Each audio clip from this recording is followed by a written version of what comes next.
2011 সালে বাংলা ছিল এমন এক রাজ্য যা বহু বছর ধরে উপেক্ষিত বঞ্চিত হয়ে আসছিল এবং নতুন পরিবর্তনের আশায় দিন গুনছিল।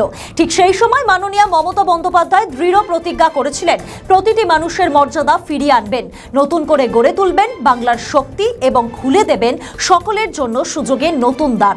এই অঙ্গীকারের ওপর ভিত্তি করেই তিনি আজ উপস্থাপন করছেন এক সত্যনিষ্ঠ জনমুখী রিপোর্ট কার্ড, যা তুলে ধরে যে কিভাবে তার মানবিক শাসন ব্যবস্থার মডেল বাংলাকে তার কণ্ঠস্বর, আত্মবিশ্বাস এবং তার প্রাপ্য স্থান পুনরুদ্ধার করতে সাহায্য করেছে। এমনটাই বললেন মন্ত্রী শশী পাজা। বাংলার গৌরবোজ্জ্বল 15 বছর উপলক্ষে নজরুল মঞ্চে একটি অনুষ্ঠানের আয়োজন করা হয়েছিল। উপস্থিত ছিলেন চন্দ্রিমা ভট্টাচার্য থেকে অনেকেই, আর সেখানেই এমন বক্তব্য রাখেন শশী পাজা। শুনুন। তিনি দেখাননি প্রত্যেকটি মহিলা পাবে, প্রত্যেকেই আর্থিকভাবে ক্ষমতায়ন করেছে। রূপশ্রী এটাও হয়েছে বলা, এবং এটা তো সত্যি। মেয়ের বিয়ে এবং সেই বিয়েতে মেয়ে নিজে আবেদন করছে, তার নিজের ব্যাংকের খাতে চলে যাচ্ছে 25,000 টাকা রাজ্য সরকারের পক্ষ থেকে। সম্পূর্ণভাবে এই রাজ্য সরকার দিচ্ছে, তার আশীর্বাদ তার কাছে বিয়ের আগে পৌঁছে যাচ্ছে। সেইখানে রূপশ্রী প্রকল্প প্রায় 22,02,000 মেয়ে বিভিন্ন জেলাতে যুবতীরা বিয়ের সময় এই আর্থিক নিরাপত্তা তারা পেয়েছেন এবং প্রত্যেকেই 25,000 টাকা নিজে নিজে ব্যাংক অ্যাকাউন্টে পৌঁছে যাচ্ছে।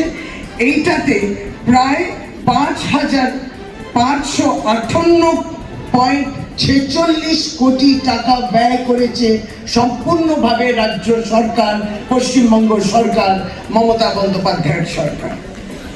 আমরা জানি কিছু কিছু বয়সের আগেও অনেক সময় নানাবিধ কারণে তার স্বামীকে সে হারিয়েছে এবং সেই মহিলা, সে মেয়ে 18-র উপরে বিধবা হয়েছে।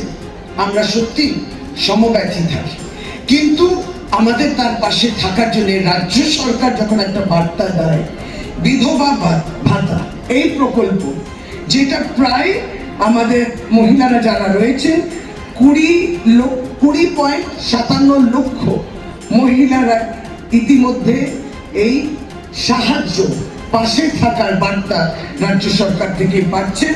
এই আর্থিক সহায়তা আপনারা জানেন, এটাও দিদি বাড়িয়ে দিয়ে 1000 টাকা করে প্রতি মাসে করেছে।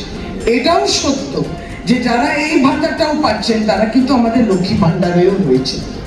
সুতরাং দিদি কিন্তু একটা পাচ্য প্রকল্প তাই বললে অন্য প্রকল্পের সুবিধা পাবে না, এটা তিনি কোনোদিন করেনি, যেটা অন্যান্য রাজ্যতে হচ্ছে। ভোট নিয়ে নিচ্ছে, কিন্তু তারপরে সেই প্রকল্পের খাতে টাকা দিতে গিয়ে এইটা নয় সেটা নয়, ওখানে পাচ্ছ সেখানে পাচ্ছ, তাই এইটা কিন্তু মমতা বন্দ্যোপাধ্যায় করেনি। জীবিকা ও আর্থিক উন্নয়নের সহায়তা, আপনারা আনন্দধারা প্রকল্প জানেন, আপনারা জেলা প্রত্যেকেই যারা এসছেন, এটা খুব সুন্দরভাবে এই প্রকল্পের কাজ হচ্ছে এবং এর আওতায় 12 লক্ষেরও বেশি স্বনির্ভর গোষ্ঠী